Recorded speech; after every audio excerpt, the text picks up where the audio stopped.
This channel does not promote any violent, harmful, or illegal activities. All content provided by this channel is meant for an educational purpose only. বাংলাদেশের রাজধানী ঢাকা সেনানিবাসের একটি ভবনকে সাময়িকভাবে কারাগার হিসেবে ঘোষণা করল ইউনূস সরকার। কিন্তু হঠাৎ করেই কেন সেনানিবাসকে জেলখানায় পরিণত করতে হলো তাদের? এই অস্থায়ী কারাগার তৈরি নেপথ্যে রয়েছে শেখ হাসিনার আমলে গুম করে নির্যাতন এবং জুলাইয়ের গণ অভ্যুত্থানের সময় মানবতা বিরোধী অপরাধে জড়িত থাকা অভিযুক্ত ১৫ সেনাকর্তার হেফাজত প্রসঙ্গ, এমনটাই মনে করছেন অনেকে।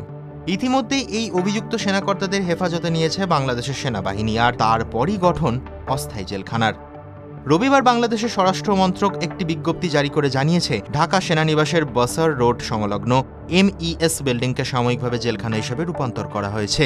কর্তৃপক্ষের অনুমোদন মতোই এই আদেশ জারি করা হয়েছে, যা অবিলম্বে কার্যকর করা হয়েছে। অবশ্য এই অস্থায়ী কারাগারে কাদের বন্দী হিসেবে রাখা হবে সেই সংক্রান্ত এখনও কোনো তথ্য প্রদান করেনি বাংলাদেশের অন্তর্বর্তী সরকার।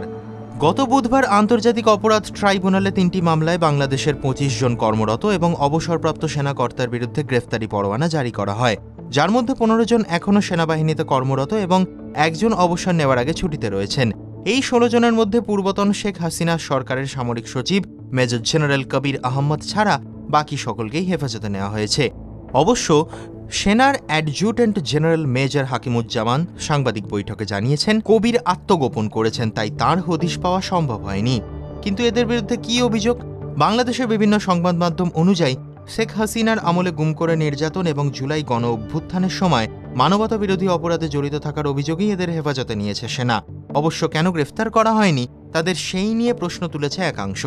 হাসিনার আমলে তাদের দৌরাত্ম্য নিয়ে অভিযোগ তুলে বাংলাদেশের সেনার বিরুদ্ধে সরব হয়েছেন অনেকেই, যা ঘিরে চাপ বাড়ছে বাংলাদেশের সেনাপ্রধান ওয়াকারুজ্জামানের মনেও।